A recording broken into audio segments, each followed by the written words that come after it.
जय श्री कृष्णा। आप सभी को पुरुषोत्तम मास के 53वें दिन की ढेरों शुभकामनाएं।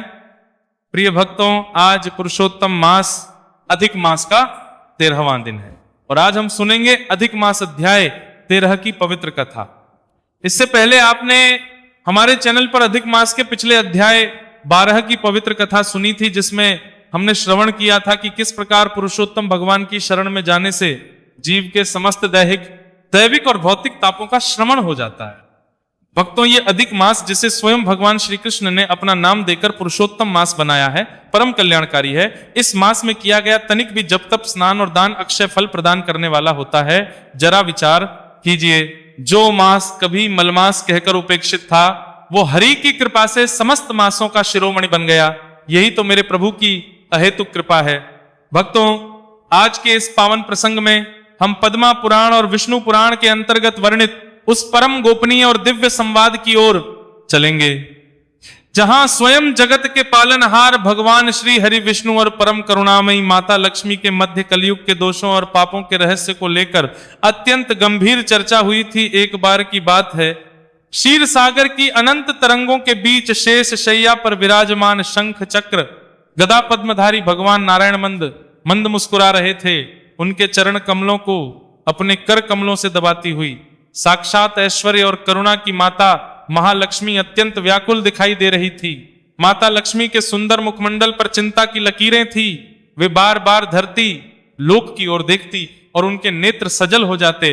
अंतर्यामी प्रभु से अपनी आद्या शक्ति की ये व्याकुलता छिपी नहीं थी। भगवान विष्णु ने अपनी दोनों आंखें खोली, जो कि खिले हुए कमल के समान सुंदर थी, और मधुर स्वर में बोले, हे देवी, हे क्षीर सागर नंदिनी, आपके इस सौम्य मुख पर आज ये उदासी कैसी? आप तो संसार को आनंद और समृद्धि देने वाली है, फिर आपके मन में ये कैसी चिंता उत्पन्न हुई है? माता लक्ष्मी ने अपने दोनों हाथ जोड़े प्रभु के चरणों में प्रणाम किया और अत्यंत भावुक स्वर में कहा, हे प्राणनाथ, हे जगदीश्वर, आप तो सर्वज्ञ है। भूत भविष्य और वर्तमान सब कुछ आपके सम्मुख प्रत्यक्ष है।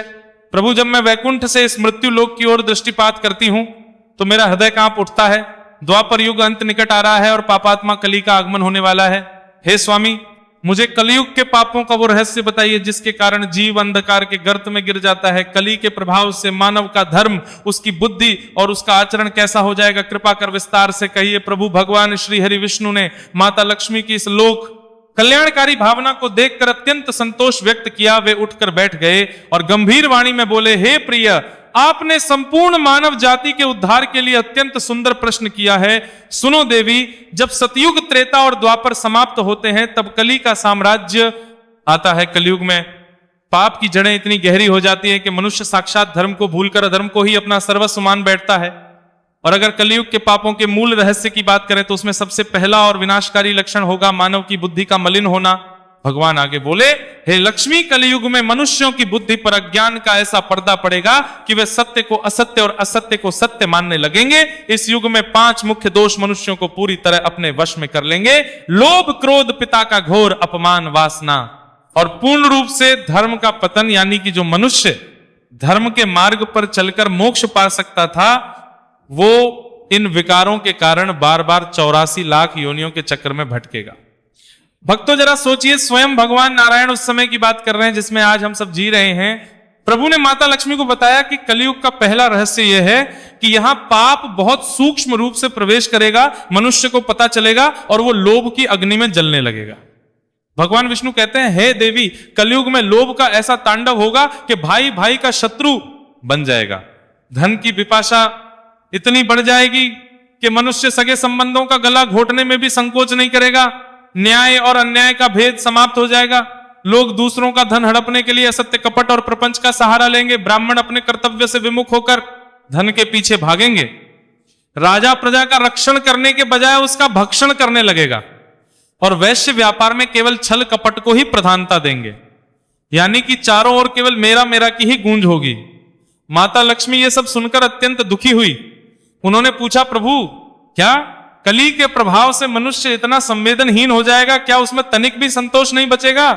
भगवान ने लंबी श्वास लेकर कहा, नहीं देवी, संतोष नाम का तो लोभ ही हो जाएगा। मनुष्य के पास जितना धन होगा उसकी तृष्णा उतनी ही बढ़ती जाएगी। लोभ के कारण ही समाज में ईर्ष्या का जन्म होगा। लोग दूसरों की उन्नति देखकर अंदर ही अंदर जलेंगे और जहां लोभ होता है वहां क्रोध का आना निश्चित है। क्रोध कलयुग का वो दूसरा भयंकर अस्त्र है जो विवेक पूरी तरह नष्ट कर देगा। क्षण भर के क्रोध में आकर मनुष्य बड़े से बड़ा जघन्य अपराध कर बैठेगा। पति पत्नी का पवित्र संबंध जो कि 7 जन्मों का बंधन माना जाता है, वो इस क्रोध और अहंकार के कारण तिनके की तरह टूट जाएगा। समाज में शांति नाम की कोई वस्तु नहीं बचेगी।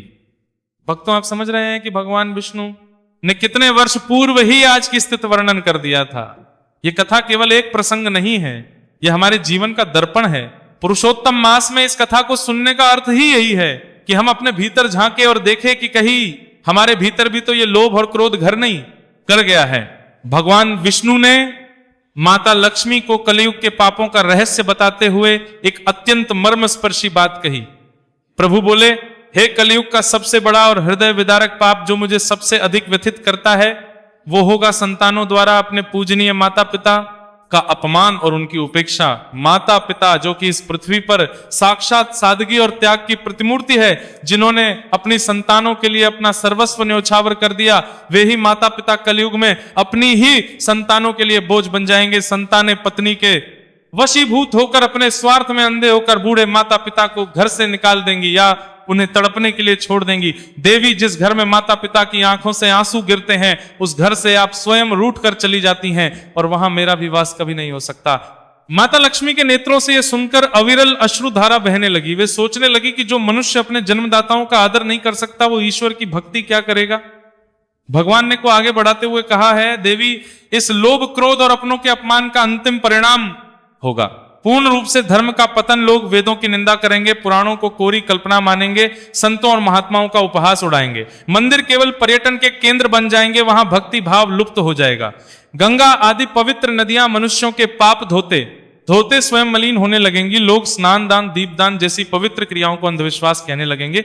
इस प्रकार 4 चरणों वाला धर्म कलयुग के अंत तक आते आते केवल एक कमजोर चरण पर खड़ा रह जाएगा और समाज में केवल अधर्म, दुराचार तथा हाहाकार का साम्राज्य होगा। यही कलयुग का वो भयानक सत्य है भक्तों, जो भगवान विष्णु ने माता लक्ष्मी के सम्मुख प्रकट किया। परंतु प्रभु की कथा कभी भी भय उत्पन्न करने के लिए नहीं होती, उसमें कल्याण का मार्ग भी छुपा होता है।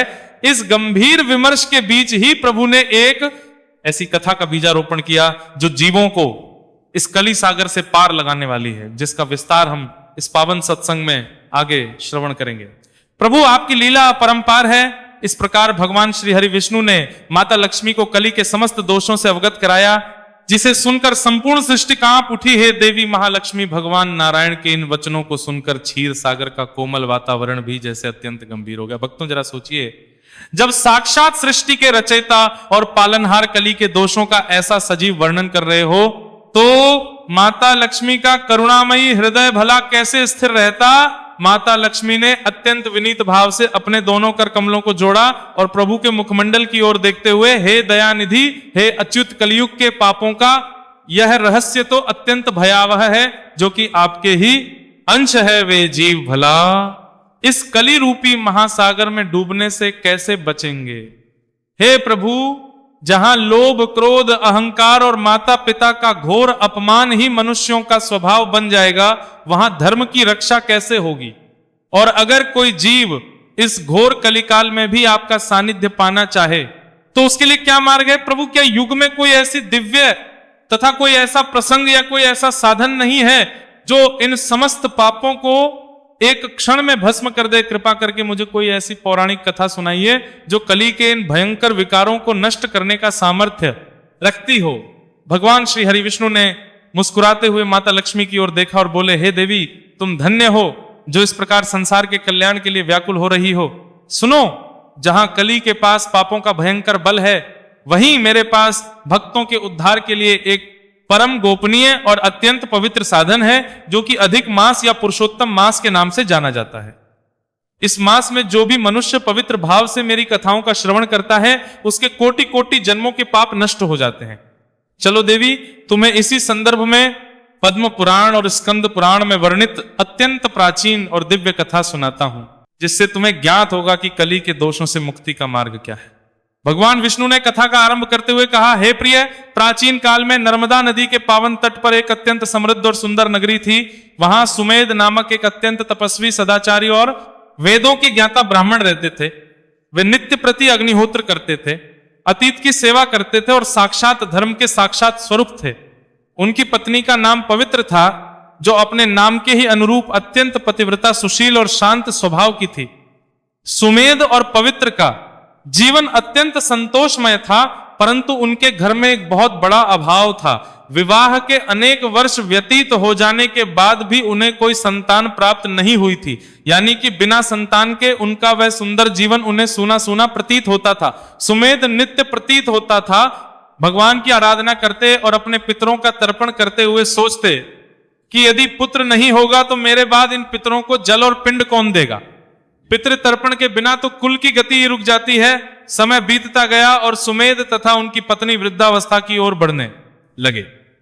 एक दिन सुमेध ने अपनी पत्नी से कहा, हे प्रिय, अब हमारा शिथिल हो रहा है। इस संसार में बिना संतान के जीवन व्यतीत करना अत्यंत कष्टकारी है। मैं सोचता हूं कि क्यों ना मैं वन में जाकर कठोर तपस्या करूं, जिससे प्रसन्न होकर भगवान हमें इस संकट से मुक्ति प्रदान करें। पवित्रा ने अपने पति के चरणों में प्रणाम किया और कहा, हे स्वामी, आप जैसा उचित समझे वैसा ही करें। मैं भी आपकी इस धर्म यात्रा में आपके साथ रहूंगी। देवर्षि नारद का हृदय से भर गया। वे बोले, हे ब्राह्मण देवता, निराश मत होइए। ईश्वर के विधान में दंड है तो दया का मार्ग भी है। तुम्हारे इन पापों का नाश केवल एक ही उपाय से हो सकता है, और वो उपाय है पुरुषोत्तम मास का व्रत और महात्म्य का श्रवण।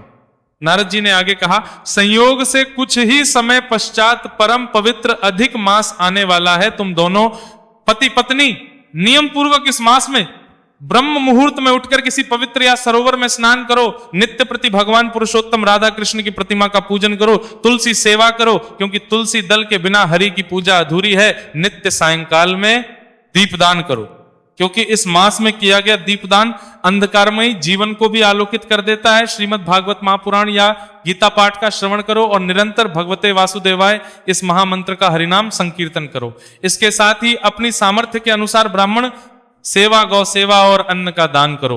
यदि तुम निष्काम भाव से इस अधिक मास के नियमों का पालन करोगे तो तुम्हारे पूर्व जन्म के लोभ, क्रोध और माता पिता के अपमान के समस्त पाप भस्म हो जाएंगे और तुम्हें अवश्य ही उत्तम संतान की प्राप्ति होगी।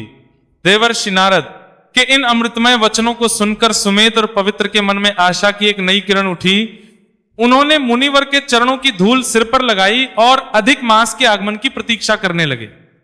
हे प्रिय लक्ष्मी, इस प्रकार देवर्षि नारद ने सुमेध को कली के दोषों जैसे पापों से मुक्ति का वो अचूक मार्ग दिखाया, जो कि स्वयं मेरे हृदय के अत्यंत अत्यंत निकट है। भक्तों, देवर्षि नारद के चले जाने के बाद सुमेध और उनकी पत्नी पवित्र के जीवन में एक अद्भुत परिवर्तन आया। उन्होंने मास के आगमन की प्रतीक्षा बड़े ही नियम और संयम से की। और अगर हम शास्त्रों की बात करें तो जैसे ही वो पावन अधिक मास प्रारंभ हुआ, दोनों पति पत्नी ने अपने पूर्व जन्म के पापों यानी कि उस लोभ, क्रोध और माता पिता के अपमान का घोर प्रायश्चित करने के लिए स्वयं को पूरी तरह ईश्वर भक्ति में समर्पित कर दिया। वे नित्य प्रति ब्रह्म मुहूर्त में उठते और नर्मदा नदी के शीतल जल में साक्षात पुरुषोत्तम भगवान का स्मरण करते हुए स्नान करते। भक्तों, अधिक मास में स्नान का इतना महत्व है कि इससे जीव के आंतरिक और बाह्य दोनों मल धुल जाते हैं। स्नान के पश्चात वे सुबह से तुलसी दल से भगवान राधा कृष्ण का पूजन करते, जैसा कि पुराणों में कहा गया है। तुलसी सेवा से साक्षात नारायण अत्यंत प्रसन्न होते हैं। सुमेध नित्य प्रति गीता पाठ करते और पवित्र एकाग्र चित्त से हरिनाम संकीर्तन में मग्न रहती। जरा सोचिए, जो ब्राह्मण कभी संतान के अभाव में 24 घंटे चिंता की अग्नि में जलता रहता था, वो अब अधिक मांस के प्रभाव से अत्यंत शांत और आनंदित रहने लगा। सायंकाल होते ही वे अपनी कुटिया के प्रांगण में और पीपल के वृक्ष के नीचे घी का दीप दान करते थे। इस मास में दीप दान करने से जीवन का सारा अज्ञान रूपी अंधकार मिट जाता है। इसके साथ ही वे वन में रहने वाले भूखे प्राणियों लिए अन्न रखते, गौ सेवा करते, और जब भी कोई संत या ब्राह्मण उनकी कुटिया के समीप से गुजरता तो वे अत्यंत आदर पूर्वक उन्हें भोजन कराते और ब्राह्मण सेवा कर आशीर्वाद प्राप्त करते। इस प्रकार देखते ही देखते पूरा पुरुषोत्तम मास व्यतीत हो गया। भक्तों, निष्काम भाव से की गई सेवा कभी व्यर्थ नहीं जाती। व्रत की समाप्ति के अंतिम दिन जब सुमेध और पवित्र दीप दान कर नाम संकीर्तन कर रहे थे, तभी कुटिया के भीतर एक अलौकिक प्रकाश फैल गई है। गया शंख, चक्र, गदा और पद्म धारण किए साक्षात भगवान श्री हरि विष्णु अपने चतुर्भुज रूप में प्रकट हो गए। उनके दिव्य विग्रह से ऐसी आभा निकल रही थी मानो करोड़ों सूर्य एक साथ उदय हो गए हो। प्रभु के इस परम सुंदर रूप को देखकर सुमेध और पवित्र के नेत्र सजल हो गए। वे भाव विभल होकर चरणों में गिर पड़े। भगवान नारायण ने अत्यंत मधुर और गंभीर वाणी में कहा, हे सुमेध, हे पवित्र, मैं तुम्हारी इस निष्काम और कठिन भक्ति से अत्यंत प्रसन्न हूं। तुमने इस पुरुषोत्तम मास में जो स्नान, दान, दीप दान और ब्राह्मण सेवा की है, उसके प्रभाव से तुम्हारे पूर्व जन्म के वे तीनों घोर पाप, लोभ, क्रोध और माता पिता का अपमान पूर्ण रूप से भस्म हो चुके हैं। ब्राह्मण देवता, तुम्हारे पितृ भी तुम्हारे सत्कर्म से तृप्त होकर तुम्हें आशीर्वाद दे रहे हैं। इसलिए मैं तुम्हें वरदान देता हूं कि तुम्हारे घर में एक अत्यंत तेजस्वी, सदाचारी और दीर्घायु पुत्र का जन्म होगा, जो संसार में धर्म की कीर्ति फैलाएगा और अंत समय में तुम दोनों मेरे परम पद को प्राप्त करोगे। भगवान विष्णु अंतर्धान होंगे और प्रभु की कृपा से समय आने पर पवित्र ने एक अत्यंत सुंदर को जन्म दिया। भक्तों, इस कथा को सुनाकर भगवान श्री हरि विष्णु ने माता लक्ष्मी की ओर देखा और बोले, हे प्रिय, देखा आपने, जो पाप कली के प्रभाव से मनुष्यों को नरक की ओर ले जाते हैं, वही पाप मेरे इस पुरुषोत्तम मास की महिमा से तिनके की तरह जलकर राख हो जाते हैं। यही इस अधिक मास का सबसे बड़ा रहस्य है। चतुर्थ खंड माता लक्ष्मी ने जब भगवान विष्णु के मुख से इस दिव्य और पौराणिक कथा का तार्किक अंश सुना तो उनका हृदय आनंद और संतोष भर गया। वे समझ गई कि मेरे प्रभु कितने करुणामयी हैं, जो अपने भक्तों को कली के दोषों से बचाने के लिए स्वयं पुरुषोत्तम मास के रूप में पृथ्वी पर अवतरित होते हैं। भक्तों, अब हम इस परम पावन कथा के आध्यात्मिक निष्कर्ष और जीवन शिक्षा की ओर चलते हैं, जो कि हमारे कल्याण के लिए अत्यंत आवश्यक है। जरा विचार कीजिए, सुमेध और पवित्र की इस कथा से हमें क्या धर्म संदेश मिलता है।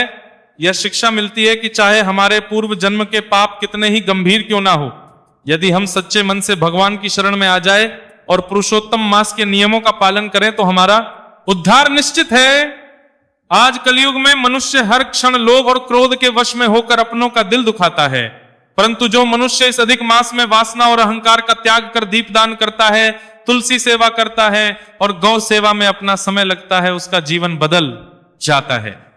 श्रीमद् भगवत और गीता पाठ का श्रवण हमें विवेक देता है, जो कि हमें कली के थपेड़ों से बचाता है। यानी कि ये अधिक मास हमें अपने माता पिता के प्रति हमारे कर्तव्यों की भी याद दिलाता है। जिस प्रकार सुमेध ने अपने पापों का प्रायश्चित कर पितरों को तृप्त किया, उसी प्रकार हमें भी अपने जीवित माता पिता की सेवा को ही सब धर्म मानना चाहिए। माता पिता का सम्मान और ब्राह्मण सेवा ही साक्षात नारायण की पूजा है। भक्तों, कली काल के इस अंधकार में हरिनाम संकीर्तन ही वो एकमात्र नौका है जो हमें भवसागर से पार लगा सकती है। इस मास में किया गया तनिक भी पुण्य कभी नष्ट नहीं होता, वो अक्षय हो जाता है। इसलिए अपने व्यस्त जीवन से थोड़ा समय निकालकर प्रभु के चरणों में अवश्य लगाए। ये पावन कथा यही संपूर्ण होती है। यदि आपको प्रभु की ये दिव्य लीला और पुरुषोत्तम मास का ये महात्म्य आनंदमय लगा हो तो वीडियो को लाइक और चैनल को सब्सक्राइब करें। इस परम पवित्र कथा को अपने मित्रों और परिवारजनों के साथ साझा करें ताकि वे भी इस पुण्य के भागी बन सके। कमेंट बॉक्स में अपनी श्रद्धा को व्यक्त करते हुए श्रद्धा से जय श्री हरि अवश्य लिखे। भगवान पुरुषोत्तम सभी का कल्याण करें। हरे कृष्ण।